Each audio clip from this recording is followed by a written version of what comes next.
Last lecture में हम theoretically पढ़ चुके कि एक्टिव डायरेक्टरी के लिए क्या प्री रिक्विजिट है अगर आइस को इंटीग्रेट करना है एक्टिव डायरेक्टरी के साथ, माइक्रोसॉफ्ट एक्टिव डायरेक्टरी के साथ। ठीक है, तो जाते हैं अपने लैब पे। ये सिस्को आइस है 192 168 100 210 और ये एक्टिव डायरेक्टरी है 192 168 100 230। इसका यूज़र नेम एडमिन है और पासवर्ड abc@12345 है और इसका एडमिनिस्ट्रेटर है और abc@12345 है। तो जाते हैं आइस पे। आपने करना क्या है, एडमिनिस्ट्रेटर पे क्लिक करके इसको रिफ्रेश करना है, आ गया। ठीक है, और यहाँ पे है एक्सटर्नल आइडेंटिटी मैनेजमेंट और ये है एक्सटर्नल आइडेंटिटी सोर्स, इस पे क्लिक कर दो। ठीक है, तो जब आप इस पे क्लिक कर लेते हो एक्सटर्नल आइडेंटिटी सोर्स, तो बहुत सारे सोर्सेज है, उनमें से एक सोर्स जो है वो एक्टिव डायरेक्टरी है। ठीक है, तो ये आपको नज़र आ रहा है एक्टिव डायरेक्टरी, इस पे क्लिक कर दो जो सेकंड ऑप्शन है। सर्टिफिकेट को हम आगे करेंगे, जो फर्स्ट वाला है ये एक्टिव डायरेक्टरी है। ठीक है, अब यहाँ पे कुछ भी नज़र नहीं आ रहा है तो यहाँ से ऐड बटन है, उस पर क्लिक कर दो। ठीक है, अब यहाँ पे हमें नाम देना होगा और एक्टिव डायरेक्टरी के डिटेल देने होंगे। ठीक है, नेक्स्ट स्टेप में ये यूज़र नेम एंड पासवर्ड पूछेगा एक्टिव डायरेक्टरी का। ठीक है, तो देख लेते हैं, थोड़ा सा स्लो है, इसका रैम थोड़ा सा इंक्रीज करना होगा। जब तक ये आए तो मैंने ऐड पे क्लिक कर दिया। ठीक है, अब यहाँ ये जो जॉइन पॉइंट नेम है ये आप कुछ भी दे सकते हो, असल चीज़ ये है एक्टिव डायरेक्टरी, ये आपको एग्जैक्टली वही देना होगा। ठीक है, तो अच्छा ये आ गया। तो सपोज मैंने यहाँ टेस्ट एडी दिया, कुछ भी दे सकते हो यहाँ पे, असल चीज़ ये है। तो हमारे केस में test.local है, याद है हमने यही डोमेन नेम रखा था ना। अब इसको सबमिट कर दो।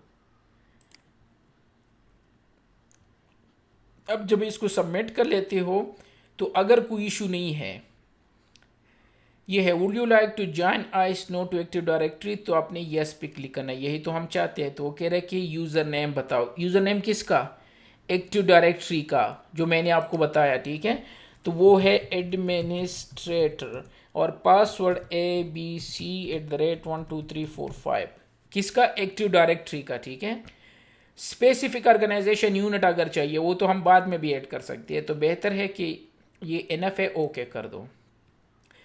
अब अगर जो चीज़ें हम पढ़ चुके उनमें से कोई भी इशू नहीं है, यूज़र नेम सही है, पासवर्ड सही है, टाइम सही है, टाइम जोन सही है, एनटीपी करेक्ट है, सब कुछ करेक्ट है, तो ये हो जाएगा। अदरवाइज कोई ना कोई एरर आपको इधर आएगा। ये कंप्लीट हो गया, इट मीन्स हमारा कोई इशू इस तरह का नहीं था जो शायद आप फेस कर सको। ठीक है, ये कंप्लीट हो गया और क्लोज कर दो। तो इसका स्टेटस आपको ये नज़र आएगा, ये हमारा डोमेन कंट्रोलर है srv_test.local। ठीक है, और फिलहाल हम स्टैंड अलोन मोड में है, तो ये स्टैंड अलोन है। और ice_test.local ये हमने डीएनएस में एंट्री क्रिएट की थी। ठीक है, ये आ गया और ये इंटीग्रेट हो गया, लेकिन ये जस्ट उसके साथ कनेक्ट हो गया। नेक्स्ट स्टेप जो आपने करना है वो आपको ये नज़र आ रहा है ना, ये छोड़ दो, ये दो पैसिव आईडी आगे हम करेंगे। ये जो आपको ग्रुप नज़र आ रहे हैं, हमने ग्रुप क्रिएट की थी ना एक्टिव डायरेक्टरी में, अगर आपको याद हो, पता नहीं कौन सी वीडियो के साथ हमने की थी। ये है एक्टिव डायरेक्टरी में हमें वो ग्रुप्स चाहिए। हाँ जी बिल्कुल, वो ग्रुप अब हमें यहाँ पे चाहिए। ठीक है, तो अगर हम, ये आ गया, हमने एक शायद एक अलग सी ओयू बनाई थी, ये है आईएस के नाम से, ऑर्गेनाइजेशन यूनिट। ये है contractor employee guest and limited, ये मुझे चाहिए आईएस में। तो ग्रुप पे क्लिक करके यहाँ से ऐड पे क्लिक करके ये है सेलेक्ट ग्रुप फ्रॉम डायरेक्टरी। ये स्टार का मतलब है कि जितनी भी है सारे शो कर दो। जो यहाँ पे नज़र आ रहे हैं ना, ये सारे, ये बहुत सारे हैं। ठीक है, इसमें हर एक में बिल्टन में बहुत सारे हैं, तो ये सब कुछ आपको यहाँ पे शो कर देंगे स्टार। और अगर स्पेसिफिक चाहिए तो वो भी कर सकते हो। तो मैंने कहा रिट्रीव ग्रुप कर दो, जितनी भी ग्रुप है एक्टिव डायरेक्टरी में वो शो कर दो, मैं चूज़ कर दूंगा। तो चेक कर लेते हैं वहाँ पे जितनी भी ग्रुप्स है, यहाँ पे ये सारे ग्रुप्स हैं। आपको एडमिनिस्ट्रेटर ग्रुप है, अकाउंट है, गेस्ट है, इस तरह आईआईएस है, ये बहुत सारे ग्रुप्स हैं। तो हम अपने वाली चूज़ कर देंगे, हमारे केस में यही ग्रुप है कॉन्ट्रैक्टर एम्प्लॉइज़। तो जाते हैं वापस, तो ये आ गए वही जो मैंने आपको वहाँ पे शो कर दिया, वो सारे नज़र आ रहे हैं।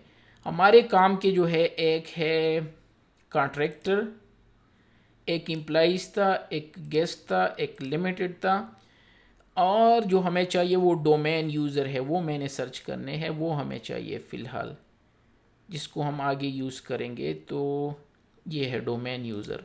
अच्छा, जितनी भी मेरे ये है ना, ये सारे डोमेन यूज़र भी है, तो इस वजह से मैं इसको यूज़ कर रहा हूँ। बाद में हम एज अ वन इसको यूज़ करेंगे। तो मेरे काम की वही थे, मैंने वो चूज़ कर दिया और ओके कर दिए। ये यहाँ पे शो हो गए, कॉन्ट्रैक्टर, एम्प्लॉइज, गेस्ट, लिमिटेड और डोमेन यूज़र, और इसको सेव कर दो।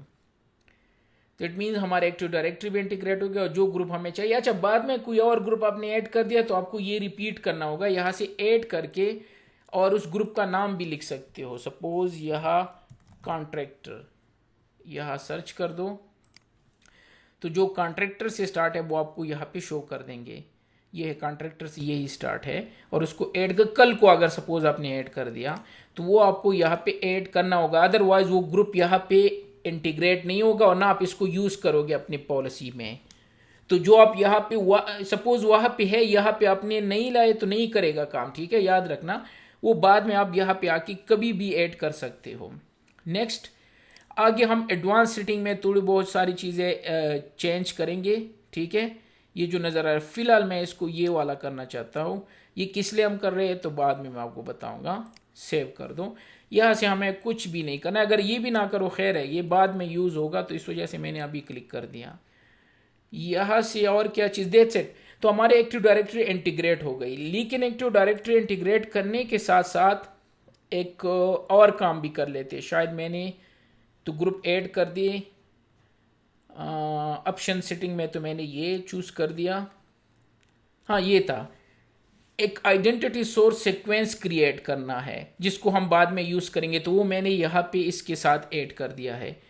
नेक्स्ट, इसके बाद जो आपको नज़र आना है आइडेंटिटी सोर्स सीक्वेंस में, आइडेंटिटी हम पढ़ चुके हैं, लास्ट टाइम पढ़ चुके कि आइडेंटिटी क्या है, और ये सीक्वेंस बनाना है, एक से ज़्यादा अगर कंबाइन करने हो तो उसको हम सोर्स सीक्वेंस कहते हैं। कुछ ऑलरेडी है, जिस तरह ऑल यूज़र आईडी स्टोर है, सर्टिफिकेट है, माई डिवाइस पोर्टल सीक्वेंस है, और इसी तरह ये है। तो हम अपना भी ऐड कर सकते हैं या डिफ़ॉल्ट वाला भी यूज़ कर सकते हैं, लेकिन बेहतर है कि अपना क्रिएट कर लेते हैं। तो ऐड पे क्लिक करके, ठीक है, और सपोज मैंने नाम दिया, सॉरी, टेस्ट, और एक इंटरनल यूज़, बल्कि आल कर लेते हैं, टेस्ट आल सोर्स सीक्वेंस नाम दे देते हैं, कोई भी नाम दे सकते हो। ये नाम मैंने दिया, टेस्ट हमारे एक्टिव डायरेक्टरी का नाम है, और आल सोर्स सीक्वेंस यहाँ डिस्क्रिप्शन दे सकते हो। सर्टिफिकेट हमें फ़िलहाल यूज़ नहीं करना चाहिए। तो ये है, आपने ये नाम दिया था ना टेस्ट एडी, जो अभी हम एडी इंटीग्रेट कर रहे थे, मैंने कहा था ये नाम आप कुछ भी दे सकते हो। तो अब इसी नाम से हम इनको कॉल करेंगे। तो टेस्ट डॉट एडी ये टॉप पे रख दिया, इंटरनल यूज़र को दूसरे पे रख दिया, इंटरनल एंड पॉइंट को थर्ड नंबर पे रख दिया, और गेस्ट यूज़र को, ठीक है, और ये तो ऑलरेडी इसमें ये सारे हैं तो हमें वो नहीं चाहिए। तो ये मैंने अपना सीक्वेंस बना दिया। सीक्वेंस का क्या मतलब है? अच्छा, लेकिन सीक्वेंस में ये सेकंड ऑप्शन आपने चूज़ करना है। सेकंड ऑप्शन का मतलब है treat as if the user was not found. मतलब ये है कि पहले टेस्ट एडी में चेक करो यूज़र, अगर नहीं मिला तो इंटरनल पे चले जाओ, इंटरनल में नहीं है तो इंटरनल एंड पॉइंट पे चले जाओ, वहाँ नहीं है तो गेस्ट यूज़र में चेक कर दो। क्लियर है? अगर मैं ये ऑप्शन चूज़ कर दूँ, अगर अब ये ऑप्शन चूज़ कर ले तो ये सेकंड पे नहीं जाएगा। तो मैंने कहा ये सारे चेक करने हैं। अब ये मैं इसको कभी भी कॉल कर सकता हूँ। तो जब भी मैं इसको कॉल करूँगा टेस्ट ऑल सोर्स सीक्वेंस, तो मेरे एक्टिव डायरेक्टरी में पहले यूज़र को चेक करेंगे, फिर इंटरनल यूज़र में चेक करेंगे, फिर इंटरनल एंड पॉइंट में, फिर गेस्ट में। तो ये मेरा सीक्वेंस पे रेडी हो गया, जिसको आगे हम यूज़ करेंगे। बाय द वे आप ये यूज़ कर सकते हो, नॉर्मली आपको ये मिलेगा, रियल वर्ल्ड में भी हम इसी को यूज़ करते हैं, जो नाम है ऑल यूज़र आईडी। इसको आगे पीछे कर दो, टेस्ट एडी ऐड कर दो, इसको टॉप पे ले जाओ। रियल वर्ल्ड में हम यही यूज़ करते हैं क्योंकि इसमें सारी चीज़ें हैं, तो हम एक क्लिक से, और ये ऑलरेडी सेलेक्ट है ये वाला, तो आप इसको भी यूज़ कर सकते हो। तो चलो इसको भी सेट कर लेते हैं। जो भी यूज़ किया दोनों काम करेंगे। ऑल यूज़र आईडी स्टोर, और हमने अपना भी क्रिएट कर दिया, किस नाम से था, टेस्ट ऑल सोर्स सीक्वेंस। तो ये हमने क्रिएट कर दिया। इसका मतलब ये है जब भी हम इसको कॉल करेंगे तो ये, अच्छा इंटरनल यूज़र्स भी होते हैं ना, ये इसलिए मैंने बनाया शायद कोई यूज़र हो जो यहाँ पे क्रिएट हो, एक्टिव डायरेक्टरी में ना हो। तो अगर मैं अपने एक्टिव डायरेक्टरी को सिर्फ कॉल करूँगा तो वो यूज़र सिर्फ वहीं पे चेक करेंगे, यहाँ पे नहीं करेंगे। तो मैंने सोर्स सीक्वेंस इसलिए बना दिया, ठीक है। तो कंफ्यूज नहीं होना कि ये हम क्यों बना रहे हैं। तो यहाँ से मैंने ऐड कर दिया टेस्ट आइडेंटिटी स्टोर, यहाँ मैंने कुछ और नाम दिया है। तो यहाँ पे मैंने इंटरनल यूज़र सिर्फ ऐड किया है, वैसे वहाँ पे और भी ऐड कर दिए और ये अप्लाई कर दिया। तो ये था कि हम सिस्को आईज को किस तरह इंटीग्रेट करते हैं एक्टिव डायरेक्टरी के साथ और इसकी ग्रुप किस तरह इंपोर्ट करते हैं, और एक सोर्स सीक्वेंस भी बना दिया साथ।